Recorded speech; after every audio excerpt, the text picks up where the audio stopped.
ഇന്നൊക്കെ സാധനം ഞാൻ കാണിച്ചു തരാം. വില മീൻകാരത് അടുക്കാൻ വയ്യ. ചൂണ്ടിലിട്ടെടുത്ത് ഇവിടെ റബ്ബർ വളർത്തുന്ന മീൻ പിടിക്കുന്നു.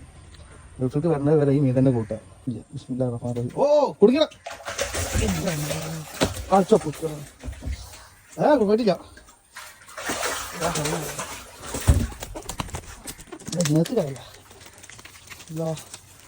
വീരശൂല പറാക്കുന്നതാണല്ലോ. അപ്പൊ അതുകൊണ്ടാണ് മീൻ വളർത്തുക. ആ മീനെ നമ്മൾ പിടിച്ച് തിന്ന്.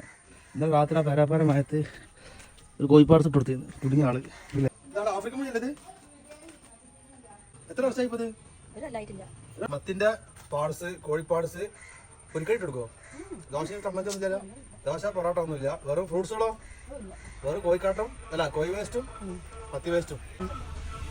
പൈനാപ്പിൾ 3 കിലോ 100 ഇവിടെ എത്ര ഉണ്ടാവും മീൻ? അപ്പൊ എന്തായാലും ഇനിയുള്ള ഗൾഫിലേക്ക് വന്നാൽ വരെ ആ റമ്മത്തെ ഫുള്ള് മീൻ പിടിച്ചിട്ട് നിന്നാണ്. അല്ലാതെ മീൻ വാങ്ങാൻ മുതലാവില്ല.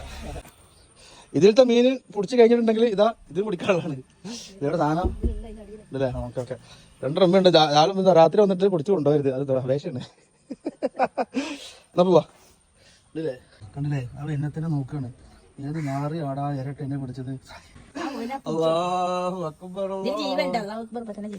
ആ ചൂണ്ടലൊക്കെ പോയിക്കൊണ്ടിട്ടാ അതറിയില്ല. അടുത്ത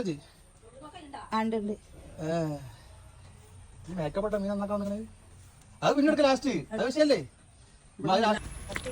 മക്കളെ? എന്റെ ഉമ്മയും ഭാര്യയും കൂടി അതിനെ സൈസാക്കി. ഇവർക്കൊരു പ്രാണൻ എടുക്കാൻ വലിയ പൂതിയായി. കൊത്തി കുടലെടുത്തു, കീഴടി വെച്ചു.